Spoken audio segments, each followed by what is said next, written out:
Va de Neuro, el podcast de Fundación AISE.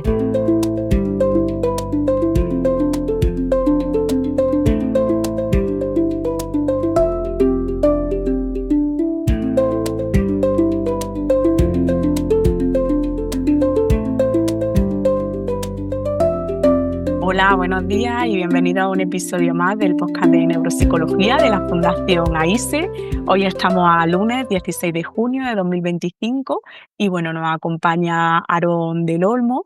Hoy va a ser un capítulo muy especial porque vamos a hablar sobre su libro que justo ha publicado este año, si no recuerdo mal, en torno al mes de marzo salió.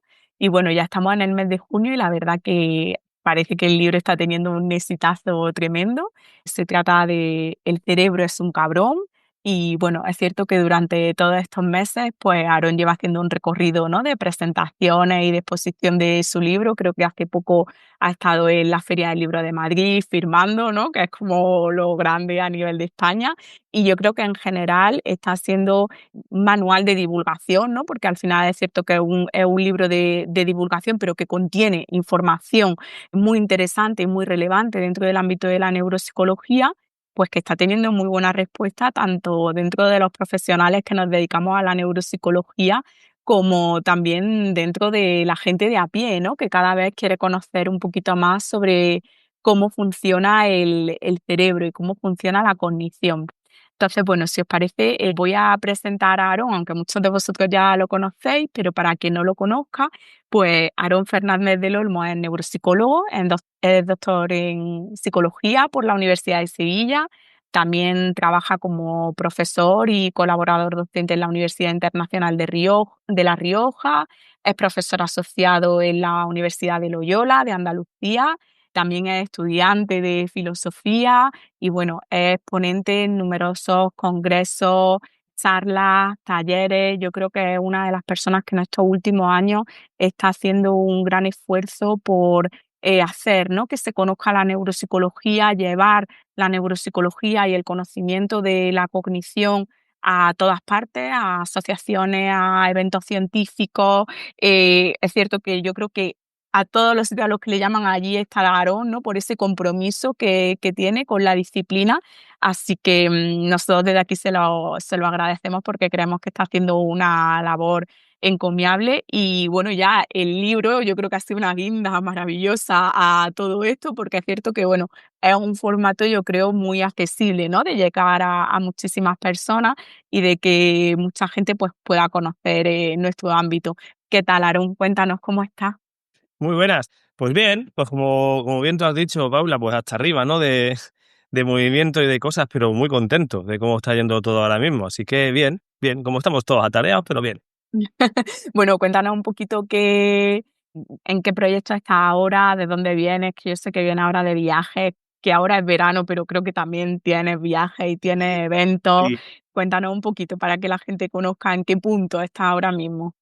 Bueno, ahora, claro, estamos en un punto que tú lo decías, ¿no? Un poco de promoción del libro, que eso también hace que tengas que moverte un poquito pues, para irlo presentando, irlo llevando a sitios, pero luego aparte, bueno, pues en proyectos personales como acabar el grado de filosofía, que ya estoy, vamos, me faltan las notas para definitivamente cerrar ese capítulo, y en formaciones, muchas formaciones. Ahí mismo tengo planeado otra vez el viaje más espectacular de este año, en el que voy a seguir a finales de agosto a Panamá, dar un curso de formación allí de neuropsicología, que hace mucha falta pues mostrar la información en Latinoamérica, y luego saltaré a Costa Rica también. Entonces voy a tener un viajecito bastante movido, tanto para hablar del libro, pero sobre todo para hacer formación en neuropsicología infantil y en neuropsicología de adultos, que hay muchas carencias. Yo siempre me quejo de que en España tenemos un gran problema con el no reconocimiento de la especialidad, pero al menos tenemos muchos referentes y profesionales que están aquí al lado, que nos pueden enseñar. Pero en Latinoamérica a veces cuesta encontrar formación de calidad y es una ayuda el pegar el salto para echarles una mano. Entonces, un poco en eso ando, en clínica, investigación, como siempre, pero a tarea y yo digo, muy contento porque está dando buenos resultados, está yendo todo muy bien. Sí, la verdad es que yo creo que el libro también está teniendo súper buena acogida, ¿no? Ahora cuando has estado en la Feria del Libro de Madrid, en general, yo creo que lo que llega en las redes y demás es que, pues eso, que está haciendo todo un éxito y que a la gente le está gustando. Bueno, no sé si éxito, yo siempre digo lo mismo, ¿no? Son los primeros 3 meses, ahora mismo se lo han leído muchos amigos y familiares. Entonces, muchos amigos familiares van a decir siempre cosas muy buenas. Ahora llega el momento también en el cual tiene que leérselo gente que no sea de tu entorno. Yo creo que es la parte interesante de esta parte divulgativa. Está genial que compañeros de profesión se lo lean, que familiares se lo lean, pero cuando pegas el salto a la población de a pie, a los que no saben lo que es la neuropsicología, es donde la obra va a tener su confrontación. Y la va a tener tanto porque reciba yo una crítica buena o no, pero también por la parte divulgativa, por la parte de que haya gente que se siente y diga, ostras, pues entiendo que es la neuropsicología, ostras, esto se parece a algo que le ha pasado a un familiar mío o a un amigo mío, y esa es la forma de conseguir que se vaya conociendo, vaya sonando la ahora neuropsicología, que la gente lo demande a nivel público y que eso al final sea una pequeña ola que nos arrastre también a conseguir pues logros, ¿no?, de construcción de nuestra disciplina a nivel ya institucionalizado, ¿no? Esa parte de especialidad que buscamos. Y creo que obras como esta y de los compañeros que han escrito pues pueden ser una ayuda también. Total, yo estoy convencida de que sí, porque además, un poco por la lectura que yo he hecho del libro, creo que es un libro que explica los casos como desde múltiples puntos de vista, ¿no? Tanto de la aceptación en vida diaria, en palabras a lo mejor coloquiales o en un discurso que todo el mundo pueda entender, como luego también hay algunas cosas un poquito más técnicas, pero que aunque sean técnicas, luego también están explicadas. Entonces creo que todo el mundo lo va a entender y va a captar lo que es la neuropsicología y lo que tú dices, ¿no?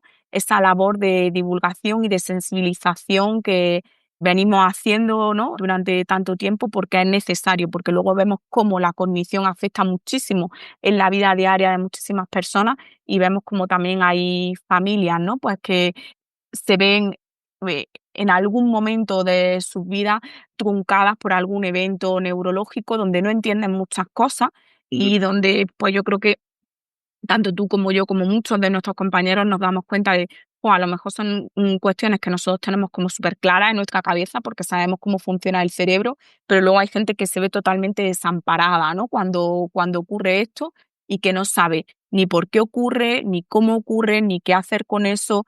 Entonces, yo considero que conforme esto vaya llegando cada vez más a la gente, pues todos nos beneficiaremos, porque al final la información es poder, ¿no? Como yo siempre digo, y el poder que te da la información también hace que te dé paz y te dé tranquilidad y que puedas entender las cosas y que puedas vivir con más calma y que puedas saber, ¿no?, en qué punto estás en muchísimas situaciones de la vida.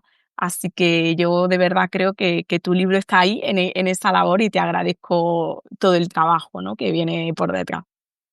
Bueno, Aarón, cuéntanos un poquito, precisamente dentro de esta contextualización de la que estamos hablando, ¿qué te llevó a escribir el libro de El cerebro a un cabrón? ¿Cuáles fueron tus motivaciones principales y el hecho de decir, venga, me voy a poner con este proyecto?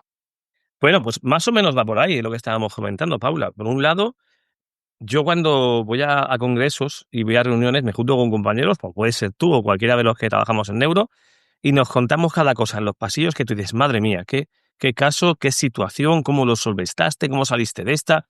Y al final te das cuenta un poco de que lo que vimos en consulta muchas veces se queda en consulta, en el sentido de que o te ciñes al marco específico de un artículo o caso clínico, que muchas veces lo que vimos en consulta no se puede plegar a ese formato tan investigador, o te quedas con la cosa de cuando te luces con alguien te lo cuente, ¿no?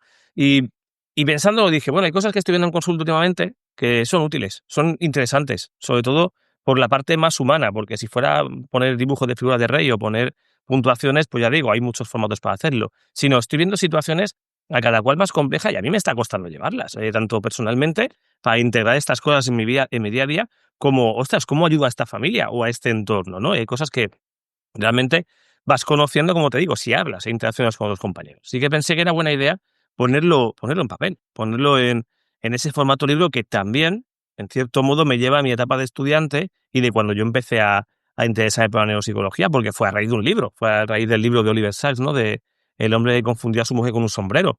También me imagino que había un cierto interés en parte de Oliver Sacks de poner en papel cosas que estaba viendo a nivel neurológico y neuropsicológico, joroba, que no eran tan habituales o que podían ser guía para mucha gente. Para mí lo fueron y mi objetivo era construir algo parecido. Y claro, ahí tienes el mismo título y tú lo sabes que lo has leído, es por un caso concreto. Pero es que, claro, aunque suena mucho por intentar hacer la gracia de, ala, mira, con este nombre seguro que se vende más. No sé si ayudará a que se venda más o menos, ni idea. Pero sí que fue una frase que a mí me impactó. Me impactó porque refleja, en esa simple frase, realmente las ideas que tiene cualquier persona de a pie sobre el cerebro cuando se encuentra con una alteración neuropsicológica o una alteración cognitiva y no es capaz de entender cómo puede ser posible.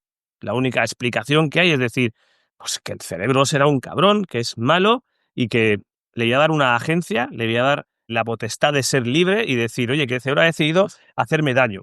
Y tú como clínico tienes que explicarle que el cerebro no lo ha hecho queriendo, que no tiene esa búsqueda de hacernos ni el bien ni el mal, sino que funciona como funciona.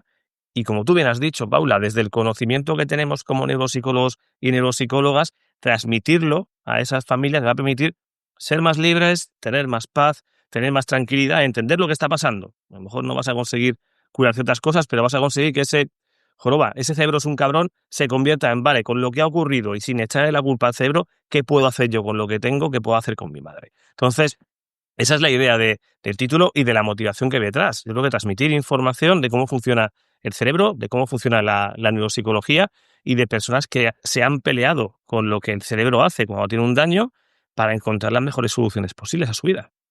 Sí, yo además creo que, bueno, tu libro es particular por muchas de las cosas que cuenta y porque obviamente pues los casos son especiales, pero sí que es cierto que a mí me ha gustado mucho leer y se extrae muy bien conforme te vas introduciendo en él, que pues el neuropsicólogo de a pie que eres, ¿no? De a pie de calle, porque al final vas describiendo una sesión tras otra, vas describiendo me encuentro este caso de repente que hace esto y ahora vamos a indagar por qué hace esto y por qué pasa esto, ¿no? No es una consulta tal cual donde venga, solo valoro, hago diagnóstico y tal, o propongo esta propuesta de tratamiento que es pum, pum, pum y tal. No, yo creo que tu libro está en esa tonalidad de grises que es necesario transmitir a la sociedad, donde no es pues eso, no estamos en el punto de, venga, publicamos un caso o hacemos una investigación o tal, o con esto estudiamos esta parte del cerebro y aprendemos de manera técnica y específica cuál, que bueno, que también lo explica, ¿no? Va enlazándolo todo, sino que en el día a día pasan cosas. Entonces, como dentro de la consulta de una persona que se dedica a la neuropsicología, cómo le vamos dando cabida a esas cosas y cómo le vamos dando también, pues, salida o explicación o simplemente algunas veces cómo vamos acompañando, porque hay casos, también creo que ha sido valiente al exponer casos difíciles y complejos, ¿no? Que yo creo que todos nos hemos ido encontrando en nuestra práctica clínica, pero que pues a lo mejor nos dejan frustración, no sabemos cómo darle un camino a eso, generan pues semanas o incluso meses de decir, venga, ¿cómo lo puedo hacer mejor? Yo tengo toda la intención de ayudar a esta familia, pero es que puede que el daño sea tan grave, tan extenso, puede que la afectación cognitiva sea tan global que sea muy complejo, o incluso pues eso, en enfermedades neurodegenerativas donde lo que sabemos es que al final la persona va a seguir avanzando, pero bueno, aún así, también estos casos que no son unos casos perfectos de valoración, propuesta de tratamiento y mejoría, porque es que eso se da en muy pocos casos en la neuropsicología o solo en algunos, creo que también es interesante que lo conozcamos por esa sensibilización de cómo es la salud cerebral y de cómo se va conformando, ¿no?, en la vida de las personas. Totalmente. De hecho, volviendo a lo que decía antes, de que cuando nos juntamos en congresos, que la gente no se lo crea, no son solo salir de cachondeo, aprendemos muchas cosas unos de otros, me ha recordado una charla que hicieron pues dos de los grandes de neuropsicología que tenemos aquí en España, que son Marcos Ríos y David de Norella, que creo que fue en una Sociedad Española de Neurología, en la sección, hace 4 o 5 años, que tuvo que ser aquí en Sevilla, hicieron una charla, los 7 pecados capitales de la neuropsicología, ¿verdad? Y fue como justo lo que tú dices, vamos a contar las cosas que han salido mal, vamos a contar los casos donde hemos cometido y hemos pecado, o bien nosotros, o bien el sistema, o bien la familia sin ser consciente, porque lo fácil es contar los casos milagrosos en los que todo ha funcionado de maravilla y si puedes también ponerte la medallita de he sido yo, cuando realmente todo es multicausal para cuando sale como para cuando no sale. Pero bueno, y la idea no ha sido esa, era poner realmente, precisamente los casos complicados en los cuales a veces no sabes qué hacer. No tienes una solución directa y manifiesta. Y cuando alguien se lo encuentre en un futuro algo parecido a lo que yo cuento ahí, pues me gustaría que tenga esa información también para saber qué se puede probar o qué no o de qué manera. Entonces, a veces contar los casos imperfectos es la mejor forma de enseñar y no contar solo los que salen perfectamente bien. Si lo resolviste, lo mismo es que era relativamente fácil. Entonces, yo creo que ahí, como ese ejemplo de ellos con los 7 pecados, yo he intentado poner un poco esa parte de fondo de cierta resistencia y rebeldía. ¿Qué significa esto? Cierta resistencia a los casos que no salen, pues a buscar una solución, a buscar algo que ayude. Aunque no resuelva el caso, aunque tú no consigas que la persona se recupere o llegue al estado anterior en el que estaba, que tú ayudes a esa familia o a ese entorno. Y además, tú lo sabes también como yo, los que trabajamos en el cerebral adquirido, sabemos que la vuelta al punto en el que estábamos previamente muy, muy difícil, muy, muy casi imposible en muchos casos, pero eso no quita que tengas un nuevo camino de construcción de una narrativa, de una vida, si sabes explicarle a esa persona o a ese entorno cómo ayudarle a reconstruir eso. Y eso implica, pues, esfuerzo, implica rebeldía, como digo, y cierta parte crítica, porque al final es encontrar soluciones diferentes que no vas a poder adaptar de un paciente a otro de una manera automática, sino vas a tener que organizarlas en su día a día. Es lo que decía esa parte de rebeldía, porque en cierto modo cuando hacemos neurorehabilitación, y esto es una impresión mía, muchas veces lo que estamos haciendo es justo lo contrario de lo que el cerebro quiere. El cerebro funciona de una manera en la cual su forma de reorganizarse puede llevarnos a algo que sea contraintuitivamente positivo para el entorno en el que se encuentra la persona. ¿En qué sentido? Pues si yo tengo un problema del lenguaje, la persona, o el cerebro más bien, va a intentar a ver si el lenguaje funciona y si no funciona lo va a eliminar para dedicarse a utilizar gestos, que son mucho más útiles a corto plazo. A medio largo sabemos que es una forma de poner una losa al lenguaje para que la persona no utilice el lenguaje. Entonces esa comunicación a corto plazo te puede valer, pero no es útil. Tienes que pelearte con un cerebro que va a intentar enseñarte, va a intentar estimular el no uso del lenguaje, igual que pasa en el movimiento con hemiplegias y hemiparesia. Entonces, sabiendo que a veces tenemos que ir en contra del cerebro, la neuropsicología es un pequeño acto de rebeldía, porque vas a intentar cambiar también lo que el camino de reorganización cerebral te lleva a veces a hacer, que no es justo lo que tú necesitas para tu desarrollo social. Y si ya me fuerte, ese último punto de rebeldía, parece que estoy haciendo un alegato al enfrentamiento, es precisamente eso. Hacer los casos de esta manera también es rebelarse contra un sistema que muchas veces no nos permite hacer los casos bien. Si todo fuera simplemente pasar una batería, pasar un WISE o pasar la escala que tú quieras, pues ya está, todos pasamos las mismas pruebas y no hay mucho más, no hay persona detrás y no hay historia. Siempre digo que el error de llevar la investigación a la clínica es que no tenemos en cuenta que la investigación muchas veces intenta eliminar el sesgo de la persona que evalúa. Aquí da igual que sea uno mejor o peor que evalúa. Lo que es más triste es que evalúe o que intente eliminar a la persona a la que evalúas. Claro, si yo estoy evaluando a una persona, tengo que tener en cuenta quién es, no solo la prueba que hace, ni cómo lo hace, sino quién es.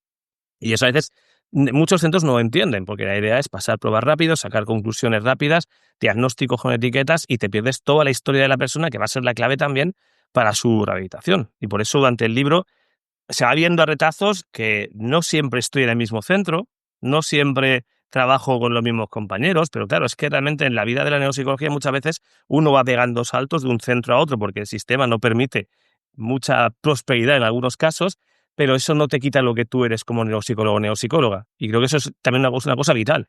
Ahí también estamos luchando contra el sistema muchas veces para hacer las cosas bien. Entonces, claro que es una rebeldía. Estamos contra el sistema, estamos contra el propio cerebro y a veces también contra la inercia de contar lo que sale bien, olvidando lo que sale mal. Creo que es un pequeño acto de rebeldía también y ahí está reflejado, creo. Sí, sí, sí, yo creo que esa crítica social e institucional se ve, ¿no? Suelta ahí tus pullitas de vez en cuando que son totalmente necesarias, pues porque no estamos presentes y tenemos que estarlo, ¿no? Al final es que hay muchas personas que se ven afectadas por esto y que su día a día está totalmente inmiscuido en problemas donde su salud cerebral pues se ve, ¿no? Se ve de cualquier forma agravada o afectada. Entonces, claro, tenemos que estar ahí, porque si no es lo que tú dices, que mientras tanto, pues hay mm, instituciones intermedias pues que a lo mejor se pueden aprovechar, ¿no? de todo esto. Por eso Y yo la digo, forma, claro, es que a mí hay una cosa que me parece muy importante. Siempre hablamos a los neuropsicólogos y neuropsicólogas, a ti y a mí que estamos trabajando, y los que están por llegar. Y esos estudiantes que están iniciando un posgrado, que están acabando la carrera y que nos preguntan, oye, ¿Qué hay que hacer para llegar donde estás tú? Sufrir. No, no le puedo decir eso. No le podemos decir, ostras, prepárate para el camino que viene, en el cual va a tener temas a nivel laboral muy precarios, te vas a encontrar con una falta de definición de la profesión, vas a tener que... Tengo que contarles que hay un camino en el cual al final tú te vas construyendo como neuropsicólogo o neuropsicóloga y en el cual al final tienes que tener la mente abierta, tienes que enfrentar situaciones muy complejas a nivel clínico, también a nivel laboral, pero que el camino al final acaba mereciendo la pena. Y que si muchas veces cualquiera de los que están estudiando ahora se asusta cuando le presentas un caso, dice, oh, Dios mío, ¿cómo has hecho esto? ¿Cómo llegaste a esta conclusión? ¿Cuánto sabes? Bueno, pues seguramente pasa el mismo miedo que estás pasando tú ahora cuando te lo cuento. Y eso también es algo que quiero transmitir en el libro, que las personas que están llegando y van a ser el futuro de la profesión no le cojan miedo por lo indefinidas que son algunas cosas. Y yo creo que hay también la lucha, ¿no?, de muchas de las personas que estamos ahí de seguir conformando la especialidad, de seguir conformando un cuerpo teórico y práctico, ¿no?, que ayude a los que van viniendo a aprender y a saber mejor pues cómo actuar, y que a lo mejor, aunque siempre va a haber casos que van a ser complejos y que te van a dar más que pensar, pero que cada vez haya más un cuerpo teórico y práctico de la neuropsicología al que podamos aferrarnos todos, ¿no? Entonces, bueno, yo creo que ahí estamos todavía en esa construcción, aunque hay muchísimo hecho, pero que todavía queda, pero que efectivamente se ve muy bien en el libro, que independientemente de que tú hayas estado en diferentes centros de trabajo, te hayas dedicado a unos ámbitos más que a otros en diferentes etapas laborales de tu vida, la actitud, ¿no?, de siempre esa actitud de ayuda incondicional, de a lo mejor no tengo la respuesta, pero tengo herramientas para llegar a ella, y de cómo voy ayudando a la persona se ve y se refleja muy bien en el libro. Así que, Aarón, yo creo que si te parece, lo que podemos hacer es comenzar a hablar de algunos de los casos que en este caso, bueno, pues yo he ido extrayendo del libro, y creo, o para mí es más interesante empezar por el caso que le da el título al libro, ¿no? Que este título tiene un porqué, y este porqué viene del trabajo con una persona y con una familia.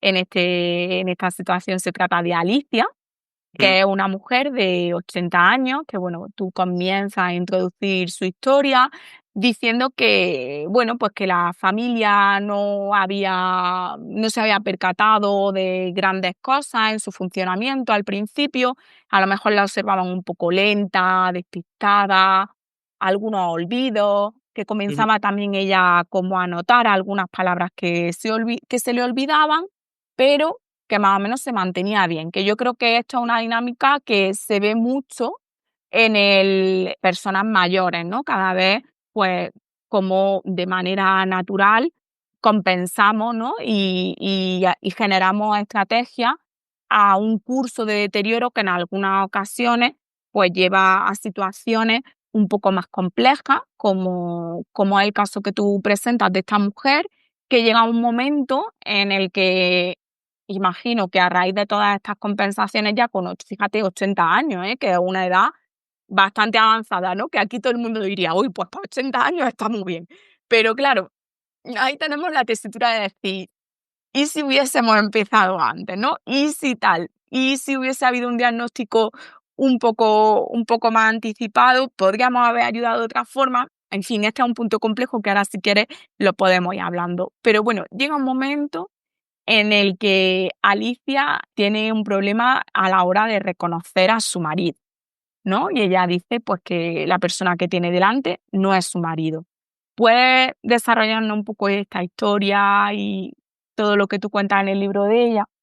Vale, lo primero de todo de esta historia es que yo es algo que hablé con sus hijos, ¿no? Y les comenté, digo, yo ya voy a sacar un libro, el caso vuestro me parece interesante, pero no lo quiero contar como, oh, qué fantasía, Dios mío, hay alguien que puede tener un delirio, tal, sino lo quiero contar como, qué putada cuando nadie sabe qué narices le pasa a tu madre. O sea, ya está, nadie sabe qué pasa y te pegas dando vueltas de un centro a otro con intenciones de ver qué es lo que le está pasando y nadie da con la clave. Nadie sabe decirte por qué ha ocurrido esto. Nadie sabe explicarte cómo tienes que llevar tú esto. Simplemente es, oye, mi madre de un día para otro se ha despertado con una cosa que yo acabo de conocer ahora, que es el delirio de Capgras o síndrome del impostor, en el cual mi madre empieza a considerar que mi padre no es él, sino que es un impostor.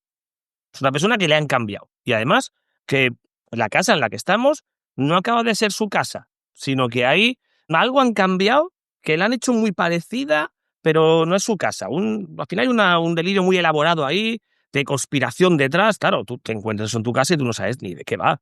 Y automáticamente tú como familia intentas darle la vuelta, intentas encontrar argumentos racionales que darle a tu madre para intentar explicarle que esto no es así. Desde sacar el DNI, buscar pruebas, da igual, funciona de la manera que funciona porque el cerebro funciona de la forma que funciona. Entonces me parecía interesante, y ahí se lo comenté a la familia, el plasmarlo, porque así se puede entender primero qué puede haber detrás de esto, porque esto puede aparecer por muchos motivos, ¿vale?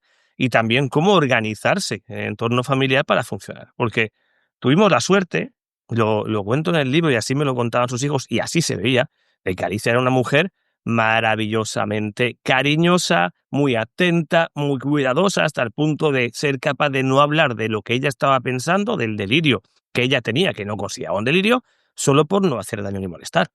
No es lo habitual en muchos delirios de Capgras, donde realmente la reacción de la persona puede ser iracunda o de ataque, ir directamente a atacar al impostor o ir a lesionar. Por lo tanto, es una situación muy concreta que había que intentar entender también dentro de la familia cómo encajar. Entonces, claro, a mí lo que me pasa es lo que suele pasar con estos casos muchas veces.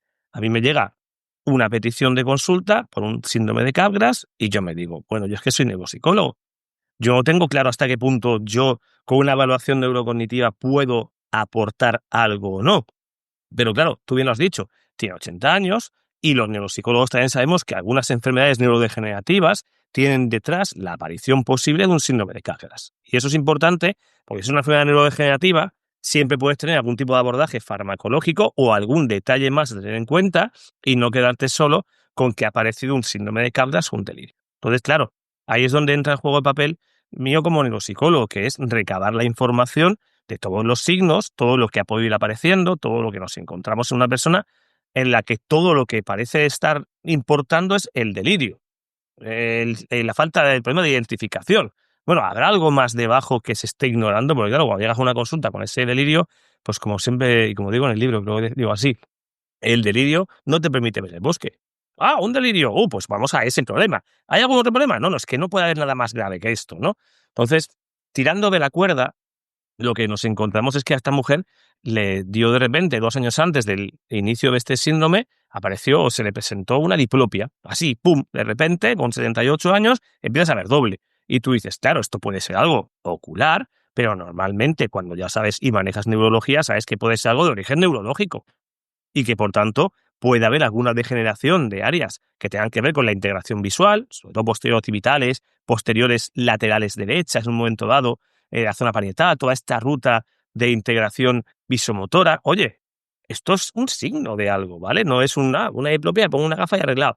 Claro, cuando tú vas analizando y vas viendo la misma evolución, ya estaba dando señales lo que seguramente sería algún tipo de proceso degenerativo, en el sentido de una enfermedad con cuerpos de Levy, como podría ser algún tipo de parkinsonismo. Esto digo, es un signo que lo entiendo en consulta, al que nadie le da importancia. Obviamente hay una explicación clara, es algo ocular, por la edad fuera, pero sí te estaba diciendo algo. Eso era 2 años antes de la manifestación del delirio, es decir, que ya eso te da a entender que lo mismo si hubiéramos encontrado eso antes, algo se podría haber hecho, no lo sé, no puedo dar una esperanza falsa, pero son detalles, ¿no? Cuando tú vas a evaluar a esta mujer, claro, el delirio, insisto, es lo que te tapa todo, ¿no? Tú solo ves a una persona que cuando te quedas a solas con ella te dice, oye, es que esta no es mi hija, ¿vale? Que no quiero decir nada, porque claro, el delirio se extiende tanto al marido como a su hija posteriormente. Esta no es mi hija, yo la quiero mucho, es como un angelito para mí porque me cuida, pero esta chica que se viste igual que mi hija y todo igual que mi hija no es mi hija, ¿vale? Lo que pasa es que no voy a entrar en peleas, vamos a dejarlo estar. Eso puede convertirse en tu hora de consulta y te vas diciendo, joder, lo que he visto, qué guay, lo voy a contar en algún lado, o te vas a fondo y dices, bueno, espérate un momento, ¿usted cómo tiene la cognición motora? ¿Usted la cognición espacial? ¿Usted la neuropsicología que hay que hacer? ¿Y qué te encuentras? Pues que todos esos signos que había claramente de que tú has comentado, ¿no? De enlentecimiento, de atención, venga, 80 años, normal, se añaden signos muy claros de alteración visoespacial muy claros, en el sentido de que a lo mejor empieza a escribir y empieza a torcerse hacia un lado, la figura de rey está muy rotada, signos de mala integración visual que te están diciendo, Dios, aquí tengo cosas. Claro, cosas que te están dando a entender que hay una clínica que va a encajar muy bien con una enfermedad por cuerpos de Levy, por ejemplo. Y que luego, cuando tú veas en literatura, nosotros lo miramos antes de verla porque ya íbamos predispuestos a buscar algo de ese tipo, pues ves que cursa habitualmente con la aparición de delirios como el síndrome de Capgras, ¿no? A esto le añades también que tienes un poquito de ojo y ves la forma de andar de la mujer, pues obviamente el delirio, hay una cosa muy curiosa, se había extendido, digamos, del marido a la hija a raíz de una caída. La caída era la causa de que apareciera un nuevo brote del delirio, ¿no? Una extensión a otro familiar. Cuando tú la ves a nivel motórico, te das cuenta de que la caída es la consecuencia.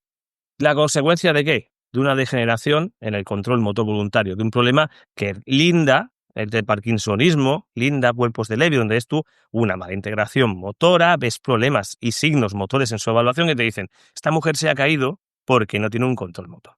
Va arrastrando los pies, no tiene un equilibrio. Todo esto es síndrome neurodegenerativo y esto es lo que ha provocado ahora una lesión que ha conllevado también una bajada de cognición, en fin, que al final nos quedamos muchas veces con que las cosas son la causa, el síndrome o la caída, cuando son la consecuencia de algo que era el síndrome neurodegenerativo de ella. Entonces, todos estos signos a nosotros nos dieron en consulta mucha pista para entender lo que estaba pasando.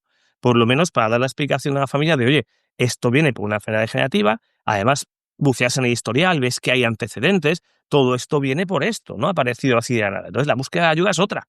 Ya no estás buscando continuamente todas las puertas para que digan cómo acaba con un delirio, sino, oh Dios mío, tenemos esta enfermedad de base. Y a partir de aquí, puede haber cambios farmacológicos, pero sobre todo tiene que haber también una ayuda a la familia. Es decir, oye, que hemos entrado en un proceso neurodegenerativo donde, mira, hay personas que tienen unas manifestaciones y otras que tienen otras. Os ha tocado esta y esta hay que lidiarla de esta manera. Yo creo que eso es muy importante, aunque no soluciones el problema, si haces que lo entiendan y puedan vivir mejor con ello. Esa es la idea. Y sobre todo por eso que comentábamos, ¿no? De dar respuesta y generar recursos, ¿no? En este caso, pues también eso, acude a un servicio de neurología donde te hagan un diagnóstico, donde haya un tratamiento, que ese tratamiento no va a ser mágico, ¿no? Pero que al final tiene que ser un tratamiento y un seguimiento que la persona tiene que tener junto con el manejo, las pautas que nosotros le vayamos dando, ¿no? Y la información y las recomendaciones que también lleven desde el profesional de la neuropsicología que esté trabajando con ellos. Ahí, bueno, pues este caso me resultó muy curioso y efectivamente también por cómo tú lo cuentas, ¿no?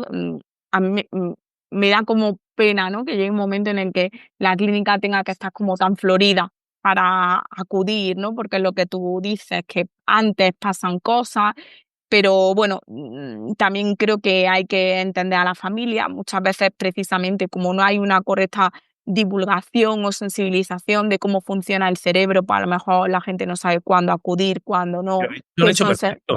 Ellos lo han hecho perfecto. Yo siempre se lo claro, digo a los hijos. Entonces, lo habéis hecho perfectamente porque habéis llegado a una ayuda neuropsicológica cuando os han orientado un poco o cuando ya han empezado a aparecer cosas. Pero, ¿cómo vas a buscar tú algo que no conoces? Ellos lo han hecho maravillosamente bien.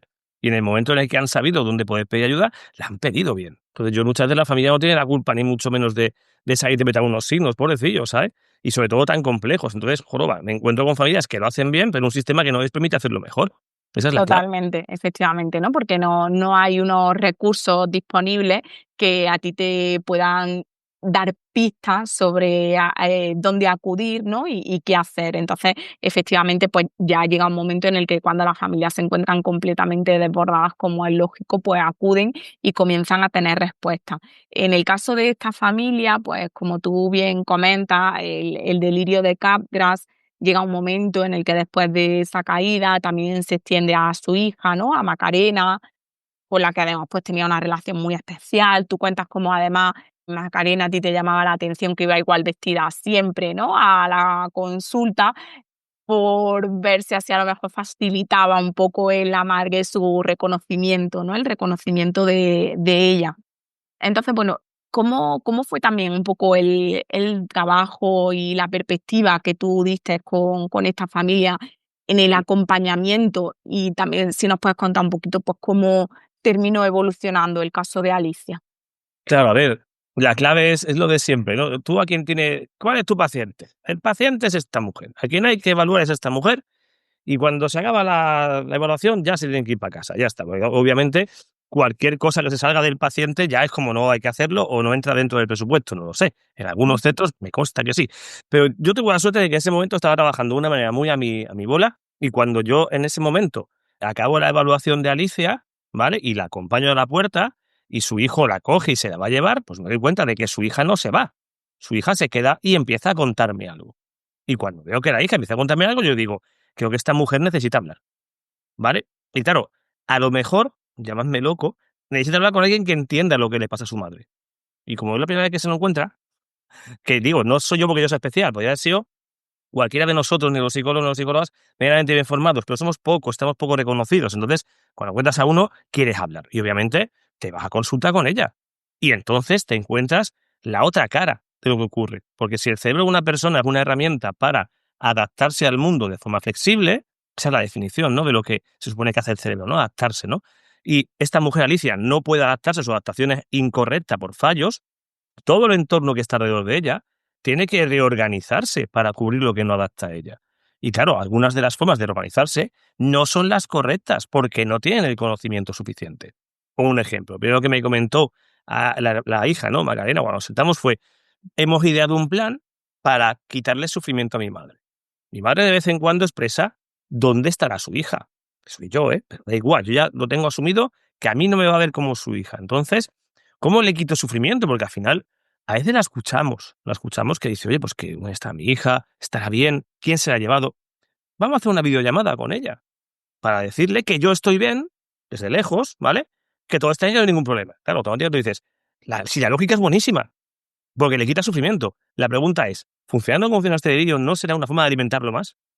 Porque no vas a desmontar ciertas cosas. Obviamente hay que explicarles que muchas veces las formas intuitivas que tenemos nosotros de trabajar con estas cosas no se ajustan a lo que el cerebro necesita. Lo que el cerebro necesita es una cosa que le justifique ese delirio, porque entonces empieza la rumiación mayor de que realmente algo me ha confirmado que hay un secuestro, que hay un problema. Podemos complicar mucho más las cosas. Por cómo funcionan estos delirios y todo este funcionamiento, es una explicación paralela de la realidad con la información que se tiene. Y si le añades alguna que confirme, si ya de por sí se busca confirmación en muchos delirios, en sucesos que no tienen nada que ver y que son ambiguos, pues imagínate si bajo un argumento. Entonces, en esa conversación con ella, buscamos la manera de cómo la familia tenía que trabajar esto, de cómo no confrontarlo, de cómo intentar aprovechar algunos despistes de ella también para romper los momentos de tensión o de agitación que podían surgir al ser consciente de lo que estaba pasando. Todo esto para explicarles un poquito cómo funcionaba. Y claro, como, como vuelta te llevas tú también el ver la sensación que tiene la persona que no tiene el delirio, ¿no? En este caso tú sabes que la persona que tiene el delirio, pues vale, cuando abraza a una persona que sabe que es una impostora, pues lo hace de una forma distinta que no, porque no es su hija, perfecto. Pero ¿qué siente la persona que está en el otro lado? Pues esa hija te dice, hay algo, hay un detalle, cuando yo le doy un abrazo, que lo hace distinto. Y es un abrazo de cariño, pero no es el abrazo que le da una hija. Y es algo tan imperceptible, es algo tan natural en mi vida que he vivido con ella, que ahora que falta lo detecto. Tú desde fuera lo ves todo igual, tú ves un abrazo, pero tú dices que hay algo que falta. Hay una parte de conexión madre-hija que se ha ido porque no me ve como su hija. Mi madre no podría engañarme nunca y decirme, ya sé que eres tú. No, no, lo notaría porque es parte de la interacción. Y esto me lleva a eso. Muchas veces hay cosas a nivel clínico que no las vas a ver tú ni con pruebas. La va a ver la familia por pequeños cambios sutiles en la relación de la persona. Eso sí que son signos previos de la aparición de una demencia muchas veces, que son muy sutiles, pero que la figura de arriba no te los va a ver. Entonces, claro, con la familia te ayuda también a entender cómo empezó esto, cómo se mantiene, cómo puedes intentar darle pautas para darle calma, darle entendimiento, y al final es tan importante el evaluar a la persona, como lo fue en su momento para decir hay esto, como el darle pautas a la familia. En este caso, la persona que más cercana estaba, pues era su hija, perfecto, igual que hay otra parte de la familia que era quien estaba más pendiente de la logística, pues le explicas cosas, haces reuniones a 3, a 4, a los que hagan falta, porque tienes que explicarles todo lo que hay, las perspectivas, a veces temo que hay que ser duro y hay que decir las perspectivas realistas, no contarles una idea que no sabes cómo va a salir, pero es que al final, duro o no duro, crudo o no crudo, es una información veraz. Y ya es una base para seguir construyendo. Es decir, esto es difícil de solución, es complicado que ocurra tal, es complicado que, pero para que lo tengáis. Mejor eso que la incertidumbre. Al final, que es la que se encuentran cuando, bueno, esto es un delirio, bueno, puedes ir para adelante, para atrás, izquierda, derecha. No, no. Dime la realidad clínica. Como enfermedad neurodegenerativa, esto tiene el progreso tal, y esto es que no vamos a encontrar. Y puede extenderse de esta manera. Iros preparando para esto. Todo eso siempre es algo que, aunque duela, se va a coger con alivio. Sí, totalmente. Y sobre todo el situar, ¿no?, a la familia en el punto correcto y y saber un poco guiarla hacia dónde ir y cómo ir organizando todo para la evolución cognitiva, ¿no? Que probablemente tenga el caso como tú comentas, ¿no? Que aquí pues nos encontramos ante una demencia con cuerpos de Lewy, pues con un avance importante, con una presentación clínica pues bastante disruptiva en este caso, pero bueno, que es la que hay, que con la que tienen que ir haciendo el conglomerado, ¿no? Todo el sistema familiar para la convivencia y la correcta calidad de vida de Alicia. Así que, bueno, no sé un poco cómo fue tu proceso final de acompañamiento con esta familia, si quieres, porque cerremos un poquito el caso, si hubo algo más con lo que tú trabajases con ellos. Bueno, yo una vez di el cierre un poquito de diagnóstico, di el acompañamiento y les hice un seguimiento. Fue irles preguntando de manera progresiva, ¿no? A X tiempo cómo estaban. Sigo preguntando, de hecho, cómo va todo, cómo evoluciona, porque claro, aquí ya se nos escapa un poco a nosotros. Es decir, yo al final no tengo ciertos abordajes que ofrecer, sí por lo menos el cierre de diagnóstico que pueda ayudar a que otros profesionales pues se paren, a que les busquen ayuda, a anticiparles cosas como las posibles caídas. Las caídas no parecían algo relevante y sin embargo eran muy relevantes en su caso y de hecho hubo alguna por desgracia. Entonces ha sido más el ir acompañando y siempre decirles cualquier cosita, cualquier cosa que no sepa explicar a alguien o que no sepáis entender, me tenéis aquí. Yo os voy a dar la información rápido, os voy a orientar lo que haga falta, pero por lo menos ese acompañamiento, la sensación de que alguien va a estar ahí detrás. Yo creo un poquito lo que he ido haciendo porque no he trabajado con ella de manera a nivel cognitiva, no hemos hecho un trabajo de rehabilitación. Realmente ahora mismo ha sido más intentar entrar otra vez en servicios de neurología, donde, oye, mira, tenemos esta enfermedad, trabajarlo de esta manera, siempre con ciertas dificultades, ¿no? Porque el sistema al final, no los neurólogos, no las personas, sino el sistema muchas veces no facilita que las personas puedan hacer las cosas lo mejor que podrían. Entonces, Totalmente. Bueno, pues Aarón, si te parece, vamos del caso de Alicia al caso de Marta. ujú, El caso de Marta también es un caso muy curioso, ¿no? Porque vemos que parece que hay un trastorno del neurodesarrollo, pero que es un trastorno del neurodesarrollo que se diagnostica en edad adulta. ujú, Yo creo que este tipo de casos cada vez nos los encontramos más en consulta, o yo al final me lo estoy encontrando mucho últimamente, ¿no? Tanto dentro del mundo, por ejemplo, TDAH, como TDAH diagnóstico adulto, como otras alteraciones del neurodesarrollo, que a lo mejor durante la etapa infantil no se le echa mucha cuenta, pues porque puede haber una prioridad en, venga, vamos a intentar sacarnos una educación básica, ¿no? Vamos a intentar echar para adelante o precisamente por eso, ¿no? Como la neuropsicología no está presente y al final, pues lo que está presente es que el orientador me ha hecho la valoración pedagógica y estas son las respuestas que me han dado y me quedo conforme porque no conozco más, porque es normal que no conozca más, pues seguimos hacia adelante, pero ya nos encontramos en un punto como le pasó a Marta y a mí también me ocurre con muchas personas que vienen ahora a consulta, que es el punto laboral, ¿no? Donde llega ya la complejidad de un mundo laboral, que también es un mundo cruel, porque te expones pues con muchísimos iguales que a lo mejor no tienen las circunstancias con las que tú cuentas para enfrentar determinadas situaciones de la vida y la realidad es pues que en ese mundo laboral actualmente, pues si da una patada, por decirlo mal y pronto, salen 20. Entonces, claro, nos encontramos con familias y con personas jóvenes como Marta, pues que a lo mejor no pueden adaptarse a determinadas demandas y como no se pueden adaptar, pues venga, hasta luego y que pase el siguiente. Entonces estamos con mucha gente joven que tiene muchas inquietudes, que tiene muchas preguntas y que tiene algunas carencias, no por ello, sino por cómo el sistema, ¿no? está ahora mismo conformado por el cual pues no les dejan, ¿no? No les dejan expresarse y no les dejan tener su papel en este mundo laboral. Entonces, bueno, tú en este caso de Marta cuentas que aunque tuvo un diagnóstico, ¿no? Por un neurólogo bastante importante a los 19 años, tú la conociste unos años más tarde y desde ahí pues empieza a contar cosas relacionadas con su diagnóstico, que en este caso es un TAM, un trastorno del aprendizaje no verbal, y todo lo que el TAM engloba e implica dentro del funcionamiento cerebral. ¿Qué nos puedes contar más sobre este caso y cómo fue tu acercamiento a él? sí, lo primero De todo, retomo un poco lo que tú has dicho, ¿no? Hay como una especie de extraña barrera que pasa también igual en los baremos de las pruebas, ¿verdad? Estamos pues, hasta los 16, 18 y luego las de adultos. Es como si de repente la gente cambiara de chip cuando es infantil, neurodesarrollo, de repente, pum, adultos. Ya no existen los trastornos de neurodesarrollo. Bueno, sí que existen. Sí que existen. Lo que pasa que al llegar a la adultez puedes tener la capacidad o no de compensar tu funcionamiento. Bueno, no es que no la tengas, la tenés seguro. Vas a compensarlo. Lo que pasa a lo mejor no lo compensas bien, que es lo que le pasa en este caso a Marta, en el caso que yo cuento. Ella hace su compensación, pero ¿cuál es su compensación? La más errónea que puedes tener. Soy inútil, no sé hacer nada. Ya está.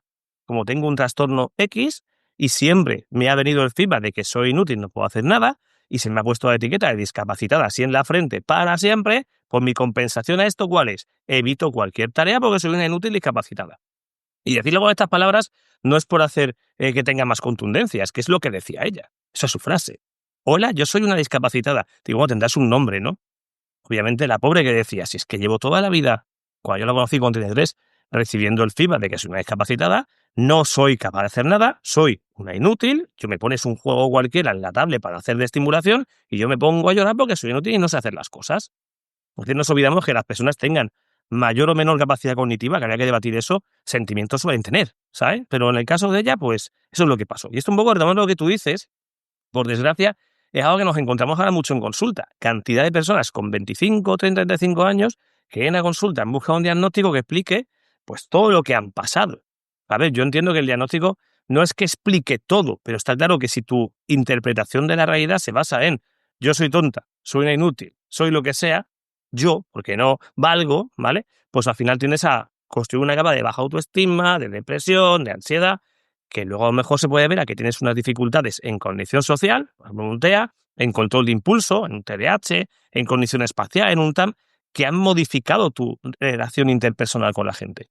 Y en vez de ser una inútil, una tonta, simplemente es que yo no funciono de esta manera, ¿vale? Y por tanto no tengo por qué funcionar de esta forma. Dime. Sí, y un momento, Arma, antes de que siga, pero aquí también yo creo que es importante, y a mí me encantaría dedicar un episodio de esto en un futuro próximo, al tema de la neurodivergencia, es decir, un diagnóstico diferencial, por favor, con no todos somos neurodivergentes, porque creo que ahí se está haciendo una banalización total de la neuro, es decir, Total. hay gente que tiene dificultad, otra cosa es que cada uno seamos especialitos en muchísimas cosas, ¿vale? Y cada vez, pues como estamos más hipercognitivizados, cada vez necesitamos más atención, habilidades sociales, en fin, muchísimas cosas, pues cada uno tenemos nuestras particularidades, pero eso le está haciendo un flaco favor a la gente que realmente tiene alteraciones que le afectan en su vida diaria y en el desempeño de una carrera académica, de una carrera profesional, familiar y social, ¿no? Porque es que ahora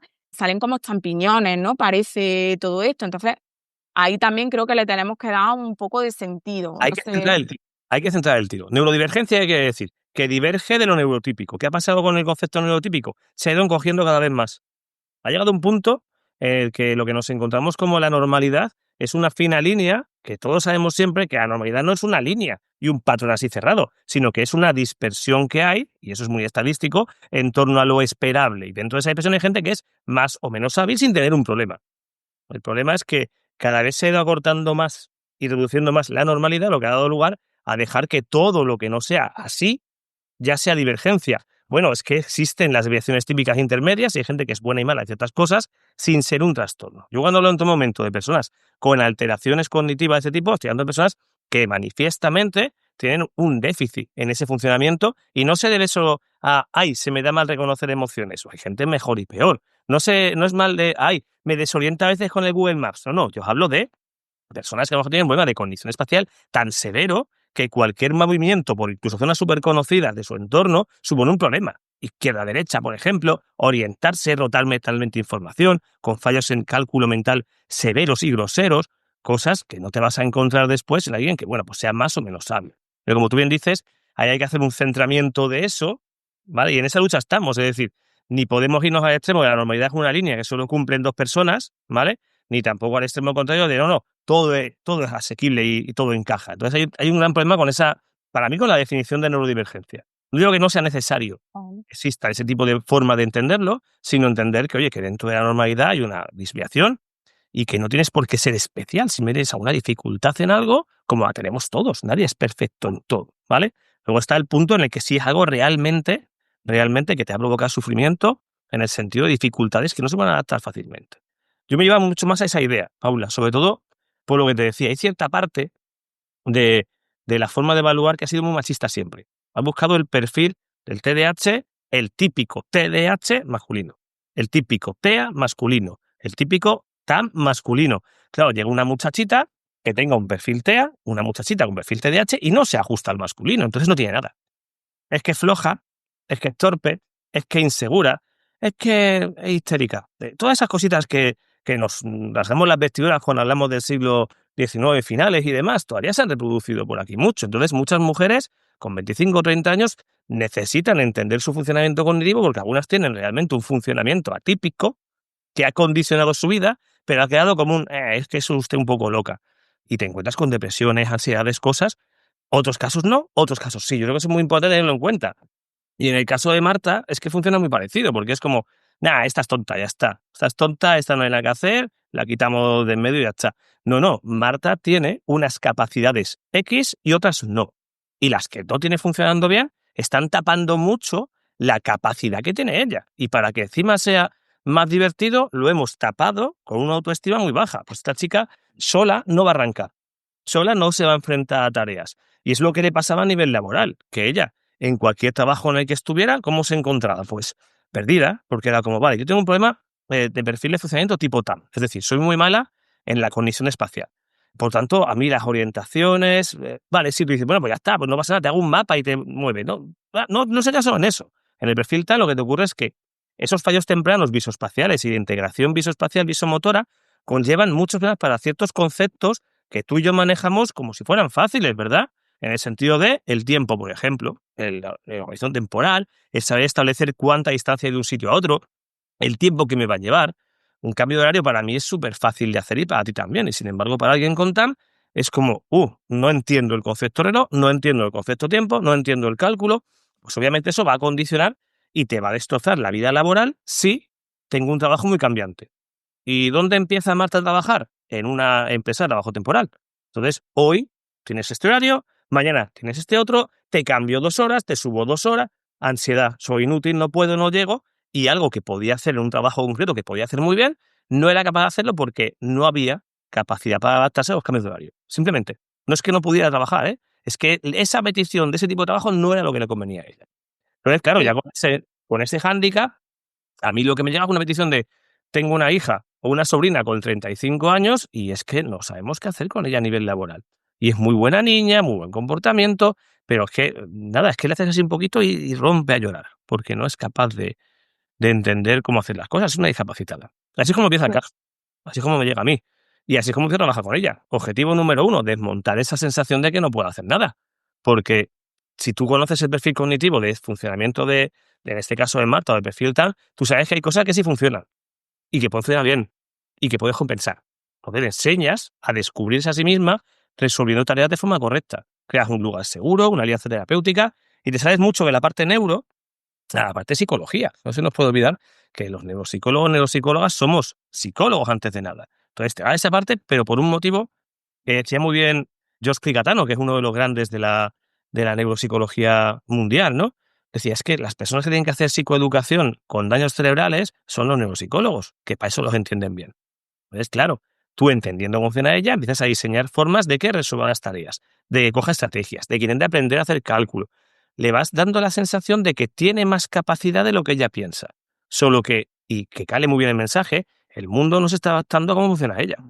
Entonces, que cale el mensaje, que no es culpa tuya, el mundo tampoco te está ayudando. Funcionas de X manera, igual que, y esto a lo mejor no se hace tampoco como ella, pero a veces se hace, poner rampas en la acera para gente que va en silla de ruedas, ¿vale?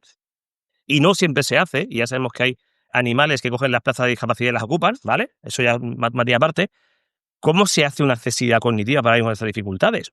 Ni está ni se la espera, ¿vale? Entonces, obviamente, el trabajo con ella fue en esa línea de irle enseñando lo que sí podía hacer bien o cómo adaptar lo que no a que sí y hacer preguntas adecuadas. Y es como digo, al final de la historia, más o menos, acaba en ella haciendo una oposición adaptada.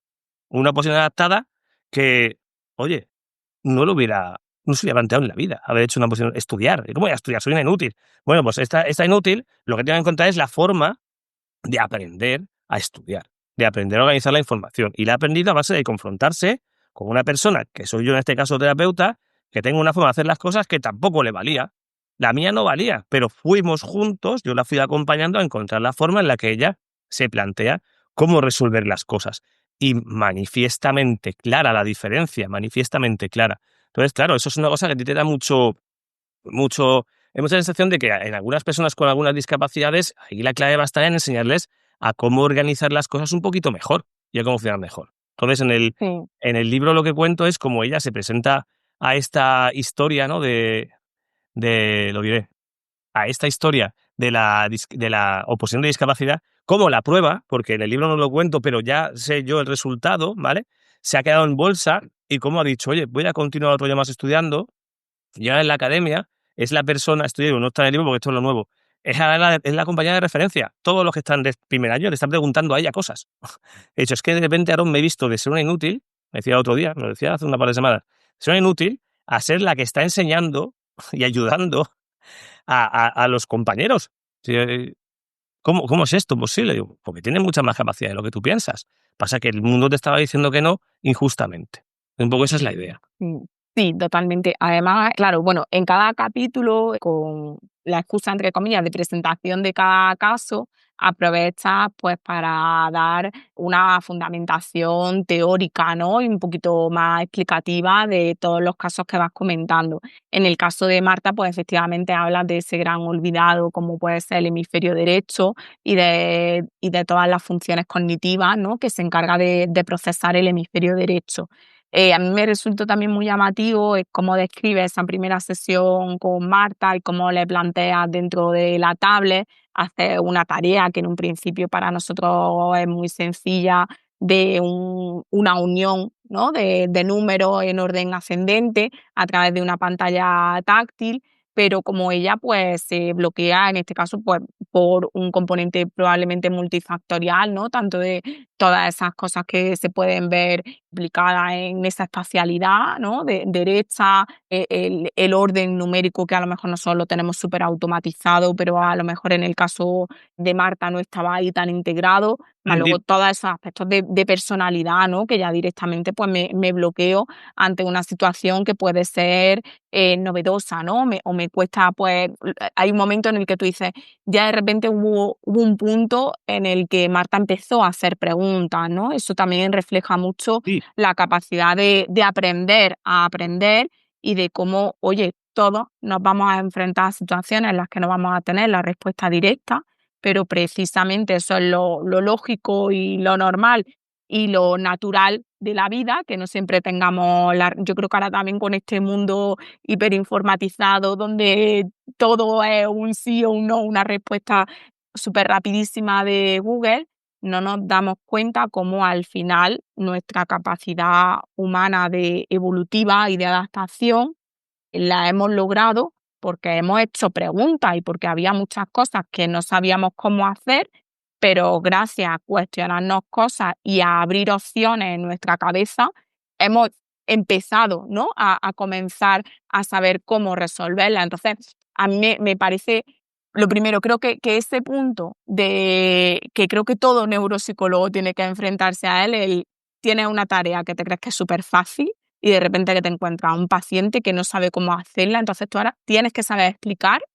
por qué ese paciente no sabe hacerla, tienes que saber dar mm, todo el sustrato cognitivo a por qué no y qué está pasando ahí, y luego tienes que saber cómo generar un acercamiento diferente para que esa persona, en esa persona emerjan cosas, ¿no? Para que dé respuesta a eso. Entonces, fíjate que es una tontería, que parece algo súper básico, pero que creo que es la esencia, ¿no? De la neuropsicología y de saber llevarte porque supuestamente a nivel teórico mucha gente puede saber lo que es un TAM, pero a ver quién con esa tarea de la tablet, ¿no? Sabes decir, venga, qué problema hay aquí, cuál es el perfil cognitivo, cómo lo vamos a ir adaptando y demás.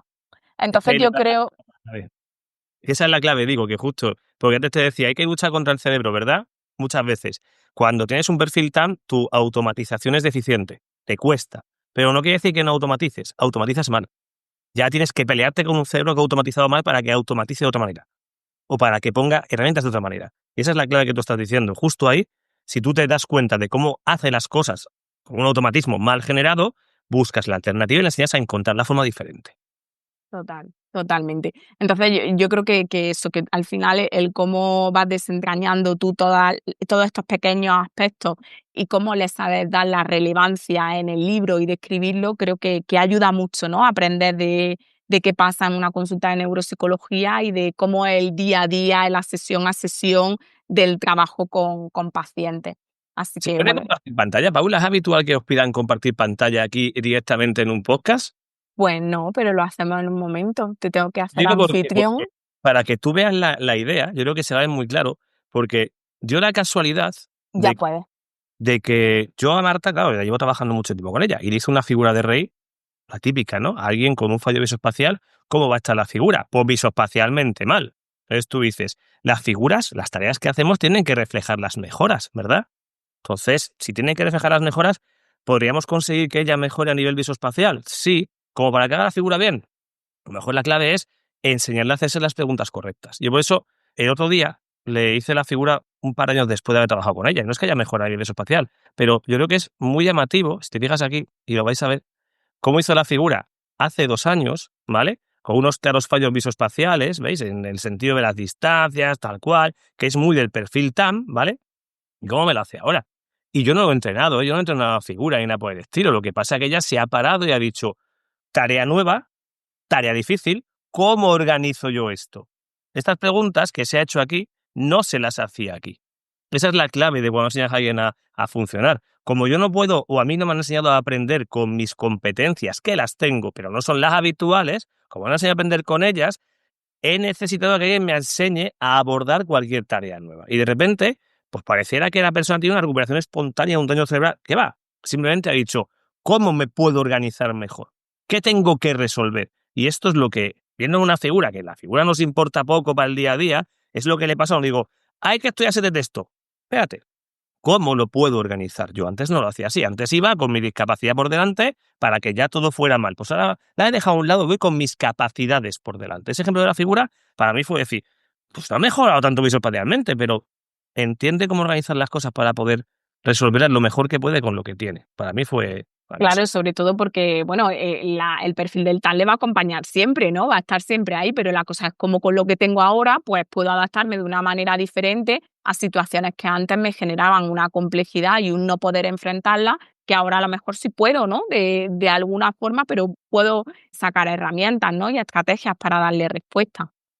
Vale, genial. Bueno, pues Aaron, por tema de tiempo, no sé si te parece que comentemos brevemente un caso más, Claro. ¿vale? Que es el de Maribel. Tú lo titulas como Atrapada en el presente. Mm. Entonces, bueno, a mí me parece especialmente conmovedor cómo vas describiendo la pérdida de uso de palabras y sobre todo el significado, ¿no? De las palabras en el caso de esta mujer asociado pues a su conocimiento semántico, ¿no? Del mundo, que también en este caso hablamos de un proceso degenerativo, pero que a lo mejor no son los procesos degenerativos que normalmente se conocen, como puede ser pues un Alzheimer o un Parkinson y las formas en las que ellos se expresan, sino que esta mujer pues vemos que comienza a ver una desintegración en su lenguaje, ¿no? Y en su forma de expresión.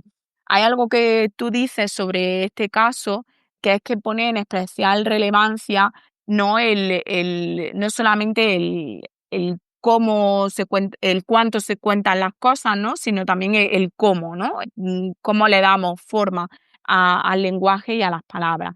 Entonces, bueno, también describe, hay una conversación que, que relata, ¿no? con ella, en la que habláis sobre lo que es pensar, ¿no? Como el concepto de pensar en ella ya es un concepto que está totalmente desvanecido, porque bueno, pues también es una palabra de corte más abstracto, no es algo tangible, como puedes decir un lápiz, una silla, una mesa, que a lo mejor pues en ese momento no sabes su significado, puedes recurrir a su forma visual y tangible, ¿no? Sino que el concepto pensar, pues, tiene otras connotaciones que no se pueden coger directamente con la mano, y como tú Mm. para intentar reflejar lo que es ese pensar, pues te pones como una imagen aquí en la cabeza, y luego también como desde ahí pues empezáis a hablar de los sueños, que ya te cuenta que ahora sueña menos. Entonces, no sé si puedes darnos un pequeño recorrido de cómo fue tu interacción con este caso. Claro, en este caso, cuando tenemos esta alteración semántica, claro, el punto siempre que te quedas es lo observable, ¿no? ¿Lo observable qué es? Pues la persona reduce su lenguaje, le tiene menos riqueza de vocabulario. ¿Por qué? Pues porque donde antes en una etiqueta, por ejemplo, pues mamíferos había 70 animales, 80 en tu cabeza, ahora hay 3. ¿Vale? Entonces, de repente te dicen: "Oye, hay un ornitorrinco". ¿Qué? ¿Qué es el ornitorrinco? No me acuerdo, o sea, no sé lo que significa. Le enseñas el animal y lo reconoce. Claro, te encuentras con que con esa reducción tan grande de términos, a nivel concreto de objetos o animales que son concretos, tienes que volver a emparejar las palabras con los objetos. Es fácil, ¿vale? Es decir, si no recuerdas lo que es taza, pues coges una taza, le escribes: "Esto es una taza", y vuelve a construir otra vez. Maravilloso. Pero como te agita términos abstractos, ahí entra una cosa muy compleja. Porque los términos abstractos no tienen un referente físico tan visible. Pensar es un ejemplo, valentía, discurrir, gallardía, todos esos términos no tienen un referente concreto. Lo que ocurre es que durante la infancia, cuando tú construyes el lenguaje, juegas mucho con la inferencia de lo que puede significar un término que no conoces en función de la parte en la que está en la frase. Haces esa inferencia, haces un enganche y un niño va o niña va aprendiendo de manera sumativa a darle cierto sentido a palabras que no puede ver tangiblemente, que representan acciones, actitudes, creencias, aspectos muy mentales también. Entonces, claro, eso se construye y ahí se queda construido maravillosamente bien, salvo que tengas un trastorno específico del lenguaje o alguna cosa similar. Y obviamente tienes ya una red semántica preciosa donde hay un montón de palabras que no te acuerdas cómo aprendiste lo que significaban, pero que las sabes. O que te suenan, que con eso jugamos mucho con el test Peabody, ¿no? Es decir, no tengo ni idea de lo que significa mielgo, ¿vale? Pero me viene a sonar que esto y esto no puede ser, ¿vale? Pues es un poco la semántica. Claro, que nadie te toque la semántica. Pues si tú pierdes ese conocimiento semántico o te desligo las palabras del pensamiento, que es lo que pasa en una mezcla semántica muchas de los inicios, ostras, cuando alguien me habla de ciertos términos no sé lo que son y no son muy listos, porque no me lo saben explicar. Claro, ¿cómo te explico yo lo que es pensar? Entonces, claro, explicar lo que es pensar es un concepto tremendamente abstracto, tremendamente interno, no te lo puedo mostrar. De hecho, el error que cometo ya es poner una imagen de alguien haciendo así, y digo: "¿Qué está haciendo esa persona?". Y te dice: "Ya, pues está tocando esa barbilla". Ya, pero está, y a lo mejor ya sí tiene una noción de lo que puede ser pensar, pero no es una palabra que le surja. Es como, no entiendo, yo soy más concreta. Eso es una de las claves, creo que se nos olvida mucho de las mezclas semánticas. La persona se concretiza en el aquí y ahora. Todo lo que sea concreto, visible, tangible, ocupa un lugar que no permite o que no tenía antes, porque se come la parte abstracta y la parte de imaginación. La imaginación es un componente también muy abstracto mental que también se va borrando en cierto modo con el avance de la enfermedad, porque áreas temporales izquierdas tienen mucho que ver con la memoria y también con esa parte, en cierto modo, de los sueños, porque los sueños al final tienen mucho que ver con la memoria, con el proceso de consolidación, se va deteriorando. Entonces, tanto imaginación, sueños se van quedando cada vez más reducidos. Y por tanto, esto te obliga a seguir funcionando, pero solo con la información concreta del aquí y ahora. Por eso lo llamo atrapado en el presente, porque una de las cosas más dramáticas de estos casos es que la persona ya no tiene una capacidad de generar alternativas o de imaginar alternativas de situaciones, sino que se queda en lo que hay presente. ¿Y qué es lo más presente que tiene esa mujer delante de sí misma? Su enfermedad. Por eso no sale. Continuamente está perseverando en: tendría que haber leído más, tendría que haber hecho esto, tengo que hacer más. Pero digo, igual que te digo en este caso de Maribel, del libro, me lo encuentro muy habitualmente en algunas consultas en personas que cuando están en una situación neurodegenerativa hay un borrado de funcionamiento semántico, hay una destrucción de esa generación de alternativas y recurren continuamente al: me pasa esto, tengo esto, tengo esto, tengo esto, no pueden salirse de ello.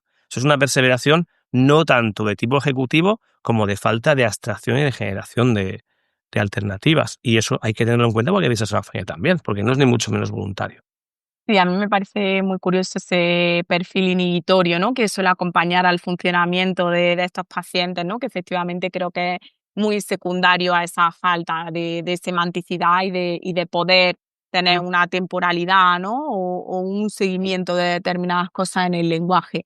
La verdad es que me gusta mucho cómo lo explicas porque, bueno, aunque en un principio en el funcionamiento clásico de su proceso degenerativo, el componente de demencia, pero es que lo inhibitorio también está ahí, ¿no? Y con eso también hay que lidiar en el día a día y en el Mm, cómo ella se comunica, ¿no? En la sala de espera constantemente. Al final, bueno, pues la gente de lo que yo digo, terminan conociéndose todos en la sala de espera y ya más o menos saben cómo interaccionar con unos, con otros, a quién sí, darle como más palique y a lo mejor a quién tienen que buscar sí. para sacarle, a quien a lo mejor simplemente lo tienen que escuchar porque como empiecen a preguntarle ya no paran, pero bueno, que me parece muy curioso este perfil inhibitorio que suele acompañar a este importante déficit en el componente semántico y también lo explica, ¿no? Ahí en el caso de Maribel y nos cuentas pues toda la relación que efectivamente tiene con los procesos de imaginación, con los de sueño y demás. Así que, bueno, Aarón, a mí me quedan casos por comentar porque en tu libro pones 10 casos. Hoy en el episodio hemos hablado un poquito más en profundidad y hemos desgranado 3 de ellos, pero que hay otros 7 casos maravillosos, ¿no? Que la gente puede descubrir y que puede leer a través de tu libro y que merece la pena aprender de ellos y aprender de todo lo que tú cuentas ahí. Así que bueno, si te parece ya por tiempo, porque como estás que no para y tienes muchísimos compromisos, no te quiero quitar más tiempo de esta mañana, puedes contarnos dónde puede encontrarte la gente, dónde puedes seguirte en redes, cómo pueden Ah, saber más de ti. sí, bueno, en redes, en Instagram, ahora mismo donde más me estoy divulgando es en Instagram, en @arondelolmo, que es mi cuenta, también en X, en Twitter igual, yo soy también @arondelolmo, en esas dos redes donde más estoy divulgando normalmente. Y, y bueno, ahora mismo, pues eso, muchas charlas y ponencias ahí donde lo pongo. Normalmente me llaman de algunos centros para dar cursos o de algunos eventos en los que hay que hablar de divulgación. Entonces ahí más o menos, también está mi canal de YouTube, que es Neuropsicocosas, que ahí suelo subir vídeos también. Pero sobre todo ahí mismo en Instagram, es donde más me estoy moviendo. Y ahí, de hecho, suelo ayudar bastante a la gente que tiene dudas sobre neuropsicología, sobre itinerarios formativos, intento echar una mano en todo lo que se pueda. Entonces ahí es donde nos podemos encontrar sin problema. Genial. Bueno, pues Aaron, muchas gracias. Yo tu libro lo tengo en formato Kindle, recomiendo a la gente que se lo compre en formato Kindle físico, el que sea, pero que se lo compre, que aprenda de él, que conozca todos los casos que tú cuentas aquí, todo lo que enseñas sobre tu experiencia clínica. Y bueno, darte las gracias por tu tiempo, porque cuando te escribí fue como, venga, vamos a intentar cuadrar un día en el que pueda y no fue fácil, pero lo hemos conseguido y nos has explicado todo súper bien, nos ha ido contando, pues yo creo cosas que van más allá, ¿no? De muchas veces de lo que entendemos por neuropsicología así a nivel de título y sobre todo yo creo que todo ese más allá también lo has sabido reflejar en el libro, por eso creo que Eso, merece mucho, mucho la pena leerlo y desde mi punto de vista totalmente recomendable. Muchas gracias, Aaron, por tu compañía. con Paula. Un saludo a todo el mundo. Hasta luego. Un abrazo, nos vemos en la próxima. Hasta luego. Hasta luego.